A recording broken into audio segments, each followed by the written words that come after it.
কমবে। মুসা নবী কয় ঠিক আছে জিগাইব।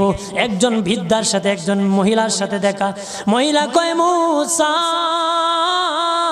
কই যাও, কই যাও রে মুসা? মুসা নবী কয় তোর পাহাড়ে যাব আল্লাহর সাথে কথা বল।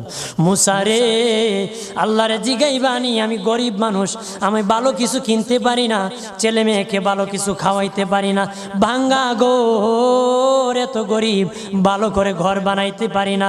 আল্লাহরে জিগাইবানি কি করলে আমার উন্নতি হবে, ধনী হব, টাকা পয়সা হবে, আল্লাহরে জিগাইবানি। আল্লাহ মুসা নবী কয় ঠিক আছে আল্লাহরে জিগাইব, তুমি কেমনে ধনী হইবা? আল্লাহ নবী মুসা নবী তিন রাস্তার মোড়ে যা দেখে একটা লোক বসে আছে, তার দুই হাত নাই, দুই পা নাই, দুই হাত নাই, দুই